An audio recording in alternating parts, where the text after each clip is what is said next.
Currently तो मैं as a senior section engineer SSC workshop में पोस्टेड हूँ, ये चारबाग वर्कशॉप में। अच्छा। और एज अ जूनियर इंजीनियर मैंने ज्वाइन किया था। वैसे तो टॉपिक भी मेरा बचता था, उसको मैं डायरेक्टली यूट्यूब पे डाल के सर्च कर लेता था, अपने नोट्स, प्रीवियस ईयर और टेस्ट सीरीज, और इन्हीं को ही बार बार फिर। हेलो दोस्तों, एक और नए वीडियो में आपका स्वागत है। इस वीडियो में हम बात करेंगे आरआरबी जेईई, जिसका अभी सीबीटी 1 का एग्जाम हुआ है और सीबीटी 2 का एग्जाम होने वाला है। तो उसके तैयारी कैसे आप करें और इसका डीवी और मेडिकल के बारे में हम आपको इस वीडियो में संपूर्ण जानकारी देंगे, क्योंकि हमारे साथ जो बैठे हैं अर्पित सर जी, वह जेईई पे ज्वाइनिंग किए थे। हमारे चैनल पे पहली बार आए तो चैनल को लाइक करें, सब्सक्राइब करें और कमेंट करना ना भूलें। आइए इस वीडियो को शुरू करते हैं। नमस्कार सर जी। सर, आप कुछ अपने बारे में बता दीजिए कि आपका नाम क्या हुआ।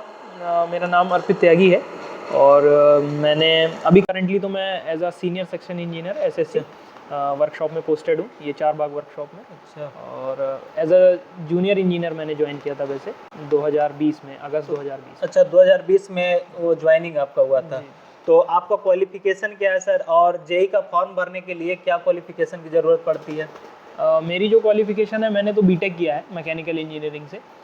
और वैसे इसमें मिनिमम क्वालिफिकेशन जो चाहिए जेईई के लिए वो डिप्लोमा है मेरे ख्याल से, आई थिंक। अच्छा, इसमें बीटेक और डिप्लोमा वाले भर सकते हैं हाँ, इसको। तो डिप्लोमा मिनिमम क्वालिफिकेशन है, उसके ऊपर हायर क्वालिफिकेशन आप जो है, चाहे बीटेक हो एमटेक हो, आप भर सकते हैं उसके लिए। जी। तो आप सबसे पहले बात कर लेते हैं सीबीटी 1 का। सीबीटी 1 के लिए तैयारी के लिए मतलब क्या स्ट्रेटजी होना चाहिए? हाँ, सीबीटी 1 मैं शुरू से बताता हूँ। जैसे तो 2019 की वैकेंसी में ये जनवरी में फॉर्म भरे गए थे, उसके बाद मई में मेरे ख्याल से हमारा हुआ था सीबीटी 1। तो सीबीटी 1 में 100 मार्क्स का था अप्रॉक्स। और ये टेक्निकल या आपका ट्रेड स्पेसिफिक कुछ भी नहीं आता है इसमें। जनरल पेपर है, सबके लिए कॉमन होता है, जिसमें कि जीएस और करंट अफेयर्स और फिजिक्स, केमिस्ट्री, मैथ्स, बायो, ये सब चीज़ें पूछी जाती हैं। रीजनिंग, हाँ रीजनिंग, ये सब चीज़ें आपकी पूछी जाती हैं। मेन रूप से सभी एग्जाम में तो कॉमन है, जो रीजनिंग, मैथ और साइंस, करंट अफेयर। बिल्कुल, एसएससी, बैंकिंग, किसी की भी तैयारी करेंगे तो जो है यही चीज़ें आती हैं। तो इसमें भी सीबीटी 1 में यही है। उसके बाद इसको क्वालिफाई करने के बाद आप सीबीटी 2 के लिए एलिजिबल होते हैं, उसमें आपसे ट्रेड स्पेसिफिक क्वेश्चंस पूछे। तो सीबीटी 2 के लिए मतलब सीबीटी 2 में जो एग्जाम पैटर्न रहता है वह क्या रहता है? सीबीटी 2 के लिए जो हमारे टाइम पे था, मुझे लगता है अभी भी सेम ही है, शायद चेंज नहीं हुआ है। तो 150 मार्क्स का क्वेश्चन पेपर था, जिसमें कि 100 टेक्निकल थे।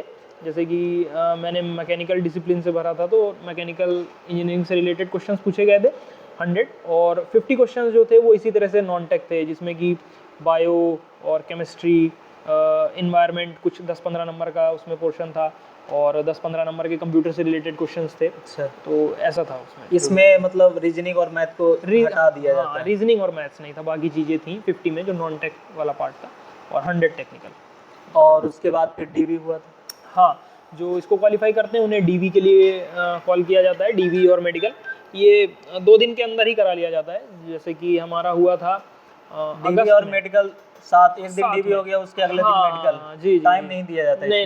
नहीं, आपको नेक्स्ट डे ही, जैसे आज आपको कॉल किया गया है, आपका डीवी होगा, और नेक्स्ट डे आपको जो है मेडिकल के लिए भेज दिया जाएगा। अलग अलग जोनल हॉस्पिटल्स हमारे बने हुए हैं, तो वहाँ पे आपको जो है भेजा जाता है आपका। अच्छा, मेडिकल वहाँ पे जो नज़दीक हॉस्पिटल जो उसका जिस बोर्ड का होता है, जहाँ पे आपका डॉक्यूमेंट जी, जैसे जिस जोन में इलाहाबाद जोन से मैंने भरा था, तो मुझे इलाहाबाद डीवी तो आपका सेम ही जगह पे होगा इलाहाबाद में, वहाँ पे जो भी ये इनका सेंटर है। उसके बाद आपको अलग अलग उनके हॉस्पिटल्स में भेजा जाता है। अलग मतलब बैच डिवाइड कर दिया जाता है 15 बच्चों को, जैसे इलाहाबाद में ही 15 को, यहाँ हमारा लखनऊ में हॉस्पिटल है। अच्छा। डिविजनल हॉस्पिटल, वहाँ पे भेजा जाता है। मेरा जो गया था, मुझे झांसी भेजा गया था, और नेक्स्ट डे ही रिपोर्ट करना था। लेकिन तो इसमें डीवी में डॉक्यूमेंट मतलब अगर कोई छूट गया, अगर गलती से छूट गया, और चाहे वहाँ पे फादर मदर किसी का नाम में थोड़ा चेंज रहता है, तो वहाँ पे बाहर कर देते हैं क्या? उसके लिए फिर टाइम देते हैं करेक्शन करने के लिए? ऐसे तुरंत बाहर तो नहीं करते हैं, मतलब ऐसा चाहिए। मेरा कोई केस नहीं था कि कुछ छूट गया हो डॉक्यूमेंट, लेकिन गलतियां थी मेरे में। जैसे फॉर्म भरते समय पेरेंट्स का नेम थोड़ा बहुत जो मार्कशीट के साथ मैच होना चाहिए, वो नहीं था। तो उसके लिए वो उन्होंने बढ़िया प्रोविजन कर रखा था कि आप स्टाम्प पेपर पे लिखवा के तहसील से लेके आ सकते हैं, वकील के उससे जो है अटेस्टेड। उसके लिए टाइम दिया हाँ हाँ, बिल्कुल टाइम दिया जाता है, और ऐसा कुछ नहीं होता कि तुरंत आपको बाहर कर देना, ये चीज़ें नहीं है उसके लिए। अच्छा, आपको और बढ़ाने की ज़रूरत नहीं है यहाँ पे, क्योंकि डीवी में आपको अगर कुछ भी छूटता है, चाहे कोई सुधार करने की ज़रूरत है, तो उसके लिए आपको टाइम दिया जाता है। तो मेडिकल में या इसका टफ होता है या फिर थोड़ा इजी होता है मेडिकल, इसका क्या होता है? मेडिकल इसमें अलग अलग कैटेगरी के लिए अलग अलग एलिजिबिलिटी हैं, जैसे कि वर्कशॉप के लिए आपके अलग स्टैंडर्ड है मेडिकल के, और अगर आप ओपन लाइन में जैसे कि स्टेशंस पे ज्वाइन करते हैं तो अलग है। शेड वगैरह? हाँ हाँ हाँ, शेड में जाते हैं तो अलग है। C1 A1 ऐसे कर करके डिवीजन कर रखा है। जी जी जी जी जी। तो जो सबसे इंपॉर्टेंट पैरामीटर जो रेलवे के मेडिकल में चेक होता है वो आइज़ का ही होता है।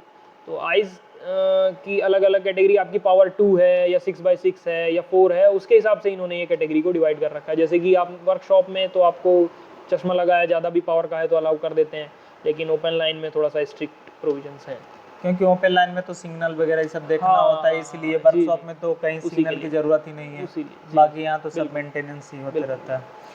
तो जो अभी CBT2 का जो एग्ज़ाम होने वाला है जेई का, अभी तो CBT1 का रिजल्ट है, उसके बाद CBT2 का एग्ज़ाम होगा। जी। तो आप हमारे जो भी भाई देख रहे हैं वीडियो को, तो उनके लिए कोई सुझाव हो, कैसे तैयारी करें कि उनका भी सिलेक्शन हो जाए?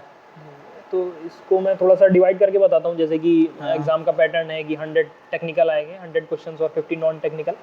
तो टेक्निकल के लिए तो मैंने, क्योंकि मैं 2017 मैंने बीटेक किया था, पास आउट था, और ये 2019 की वैकेंसी थी, तो मेरे पास 2 साल का मैं प्रिपरेशन फेज़ में ही था। मेरे पास नोट्स थे, मैंने कोचिंग ली थी मेडीजी से। अच्छा। मैंने गेट और इंजीनियरिंग सर्विस के लिए मैं जो है प्रिपेयर कर रहा था। अच्छा। तो उसमें नहीं हुआ हालांकि, लेकिन ये वैकेंसी आ गई थी 2019 की, तो मैंने इधर स्विच कर लिया। तो जो टेक्निकल वाला पार्ट था वो मैंने अपने उन्हीं नोट्स से ही कवर किया, लेकिन इसका जो एग्जाम पैटर्न है और टाइप ऑफ क्वेश्चन है थोड़ा सा अलग है। 60% तो सेम है सिलेबस, लेकिन क्वेश्चन पैटर्न मिलता जुलता था? मिलता जुलता है। 60% 70% तक तो लगभग सेम है, जो आपने वो पढ़ा है वो काम आएगा, लेकिन थोड़ा सा यहाँ पे थ्योरी बेस्ड एग्जाम है। जो इंजीनियरिंग सर्विस और गेट जो एग्जाम है वो उसमें आपके हाँ न्यूमेरिकल्स वगैरह बहुत पूछता है। ये थ्योरी बेस्ड है और वन लाइनर जो है ज़्यादा पूछता है, तो इसमें बहुत ज़्यादा इन डेप्थ नॉलेज नहीं चाहिए। और तो इसके लिए मैंने जो मेरा वहाँ से कवर नहीं हो रहा था, उस जो टॉपिक भी मेरा बचता था उसको मैं डायरेक्टली यूट्यूब पे डाल के सर्च कर लेता था, और जैसे कोई टॉपिक है उसकी आधा घंटे 1 घंटे की वीडियो है, उससे रिलेटेड मैं नोट्स बना लेता था और उसके प्रीवियस ईयर क्वेश्चंस लगा लेता था। यानी जो नहीं आ रहा है वो कोचिंग के सहारे ना जा करके यूट्यूब के सहारा ले करके आप तैयारी की? जी नहीं, मतलब क्योंकि मैंने जो है गेट और इंजीनियरिंग सर्विस के लिए ले रखी थी, तो उसके नोट्स से तो बार बार कोचिंग जाने के लिए कोई मतलब नहीं था, और मेरे टाइम से जो है सोर्सेज अच्छे आने लगे थे यूट्यूब पे। अब तो बहुत ज़्यादा अब तो यूट्यूब ही है। बिल्कुल बिल्कुल, जैसे आपका भी चैनल है उस तरह से अब तो काफ़ी मतलब एम्पल रिसोर्सेज अवेलेबल हैं यूट्यूब पे, लेकिन हमारे टाइम से ही शुरू हो गए थे आने 2019 से। जैसे कि एक वाईफाई स्टडी चैनल था, तो वो तो अभी भी वाईफाई स्टडी है। हाँ, तो उसने मतलब मैंने वहाँ से बहुत हेल्प ली थी। नॉन टेक वाला मेजर पोर्शन मैंने वहीं से ही कवर किया था। अच्छा, और इसमें कंप्यूटर आता है, कंप्यूटर के लिए क्या करें? हाँ, तो जैसे टेक्निकल के लिए मैंने बताया, टेक्निकल का मेरे नोट्स जो थे वो काम आए। उसके अलावा जो टॉपिक नहीं था वो मैंने यूट्यूब पे डायरेक्ट डाल के सर्च किया, अपने नोट्स बनाए, प्रीवियस ईयर लगाया, उसके बाद टेस्ट सीरीज़, बस ये 3 चीज़ किया था मैंने। अपने नोट्स, प्रीवियस ईयर और टेस्ट सीरीज़, और इन्हीं को ही बार बार फिर जो क्वेश्चंस जो है नहीं हुए पहली बार में मुझसे, उनको टिक मार्क करके उन्हीं को बार बार मैं देखा। मतलब अगर जो क्वेश्चन आपसे छूट रहा है सेट प्रैक्टिस में, जी। तो आप अलग से कॉपी पे नोट कर लीजिए और उसी टॉपिक को आप यूट्यूब जहाँ आपको सुविधा मिले वहाँ से आप तैयार कर सकते हैं। बिल्कुल, जैसे मैंने टेक्स्ट बुक की टेस्ट सीरीज मैंने ज्वाइन की थी, 2 दी थी। नॉन टेक के लिए मैंने अड्डा 247 और टेक्स्ट बुक, और टेक्निकल के लिए टेक्स्ट बुक दिया था। टेक्स्ट बुक का एक्सप्लेनेशन मुझे बहुत अच्छा लगता था, तो जैसे टेस्ट सीरीज दिया वहाँ से मुझे बहुत हेल्प हुई। और जो लिमिटेड टेस्ट मैंने दिए उन्हीं को ही फिर बार बार मैं रिवाइज करता था। जो मेरे पहली बार में क्वेश्चन मुझसे नहीं बन पाए, बुक मार्क वहाँ से मुझे नोट करने की भी जरूरत नहीं थी, बुक मार्क का ऑप्शन आता है, उन्हीं को ही दोबारा मैं विजिट करके रिवाइज कर लेता था। अच्छा। और नॉन टेक के लिए मैंने जैसे बताया वाईफाई स्टडी का मैंने जो चैनल था उसका बहुत यूज़ किया। इन्वायरमेंट का पोर्शन हो या फिजिक्स, केमिस्ट्री, बायो और जीएस, करंट अफेयर्स, ये सब मैंने वहाँ से प्रिपेयर किया था। उन्होंने जैसे जेई स्पेसिफिक कोर्स ला रखे थे जो फ्री ऑफ कॉस्ट था। Free of cost? जी, जैसे कि केमिस्ट्री है तो केमिस्ट्री के लिए 10 लेक्चर में वो पूरा केमिस्ट्री कवर करा देते थे। और तो मैंने कहीं और से ये नहीं कि मैं यहाँ से भी पढूं और दूसरी भी वीडियोस देखूं, एक जगह को, एक सोर्स को जो ज़्यादातर लोगों ने मुझे रिकमेंड किया उसको ट्रस्ट किया। और 10 लेक्चर में अगर उन्होंने कोई एक सिलेबस, एक जो है मतलब टॉपिक खत्म किया हुआ है, एक सब्जेक्ट खत्म किया है, उसी के नोट्स बनाए, उस नोट्स को बार बार पढ़ता था। उससे रिलेटेड प्रीवियस ईयर जो जेई और एसएससी के एग्जाम में आ चुके हैं, क्योंकि एसएससी का भी एग्जाम पहले अलग से होता था, अब तो नहीं होता है। जी, तो उन दोनों को मैंने एसएससी और जेई वाले प्रीवियस ईयर क्वेश्चन और टेक्स्ट बुक की टेस्ट सीरीज, बस इसी को ही बार बार साइकिल के फॉर्म में मैं कवर करता रहा, और कुछ नहीं। इसके अलावा कि नहीं कि मैं बहुत ज़्यादा बुक पढ़ूँ या 3-4 तरह जगह की वीडियो देखूँ, बस एक जगह पे ट्रस्ट करके जो है वीडियो से सोर्स से अपने नोट्स बना के then previous year then test series बस। या ढेर सारे भाई हैं जो आज किन्हीं का चैनल देख रहे हैं, कल किन्हीं का, एक ही टॉपिक पे भटक रहे हैं, तो उनके लिए तो आप बता दिए कि कहीं जाइए तो एक जमा रहिए और अस्थिर से पढ़िए और आपका सिलेक्शन हो जाएगा। और जब एग्ज़ाम डेट जब नज़दीक आ जाता है, 6 दिन 7 दिन बचता है, तो उस समय क्या करना चाहिए? क्योंकि उस समय तो डिप्रेशन का शिकार हो जाता है सब कि मेरा होगा नहीं होगा, तैयारी हुआ नहीं है। कहीं कहीं किसी का हार्ट सेट लगा देते हैं तो लगता है कि मेरा तो अब तो गया। नहीं, उसको टेस्ट सीरीज को मतलब एज अ फाइनल रिजल्ट लेके नहीं चलना है। और अगर इतना आपने किया रहेगा तो जो है टेस्ट सीरीज को केवल आप ये लीजिए कि क्योंकि मुझे ये प्रैक्टिस करा रहा है कि रियल टाइम एनवायरनमेंट में आपको with in given time frame में इतने क्वेश्चन करने हैं, बस एज अ प्रैक्टिस। और जो भी मुझे नए क्वेश्चंस मिल रहे हैं उसको मैं जो है बार बार रिवाइज करूंगा। बस इन्हीं 2 चीज़ों के लिए आप टेस्ट सीरीज को रखिए। ऐसा मत सोचिए कि आज इसमें इतनी अगर रैंक आ रही है तो रियल एग्जाम में भी इतनी आएगी, उसको लेके ज़्यादा परेशान नहीं होना। मतलब अगर यहाँ पे सही चल रहा है तो वहाँ इससे बढ़िया बेहतर ही वहाँ पे परफॉर्मेंस आप दे सकते हैं। बेटर परफॉर्मेंस हो जाएगा, बिल्कुल हो जाएगा। और जब इसका फाइनल आपका सिलेक्शन हो गया जेई में, तो आपका जब 2020 में ज्वाइनिंग हुआ तो कितने मंथ का या कितने दिन का आपका ये ट्रेनिंग होता है जेई का? ट्रेनिंग जो हमारा ड्यूरेशन था वो 1 साल का था। अच्छा, 1 साल के बाद फिर आप जी हाँ, जेई में एज मुझे परमानेंट ज्वाइनिंग मिल जाती है। जी। और जब परमानेंट जेई का ज्वाइनिंग होने के बाद ये कितने दिन के बाद एसएससी आप बन जाते हैं या फिर प्रमोशन हो जाता है उसमें?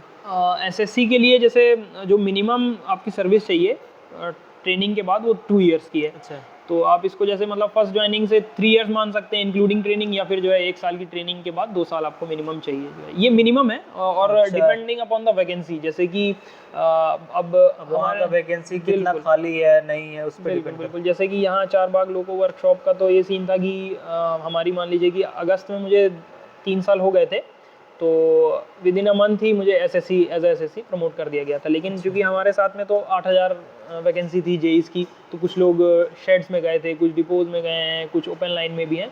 तो ऐसा नहीं है सब जगह सबका प्रमोशन हो गया है। कई लोग आज भी जो है एज अ जेई ही वर्क कर रहे हैं। यहाँ भी हैं जो कोई अभी तक जेई हाँ, तो ये एक मिनिमम टाइम ड्यूरेशन है कि 2 ईयर चाहिए after completion of the training. बाकी उसके बाद डिपेंड करता है आपके यहाँ वैकेंसी की। तो इसमें भी वो डिपेंड करता है कि आपका मैकेनिकल ये डिपार्टमेंट भी डिपेंड करता है प्रमोशन के लिए कि वहाँ किस डिपार्टमेंट में कितना वैकेंसी खाली है। हाँ, अब जैसे वर्कशॉप है यहाँ पे तो चूँकि ये मैकेनिकल से रिलेटेड ही यहाँ पे जो है काम होता है, तो फिर एक सिंगल ही वो बना के जो है उनको ट्रीट किया जाता है। हाँ बिल्कुल। थैंक यू सर, हमारे चैनल पे आए और अपना कीमती वक्त दिए इसके लिए।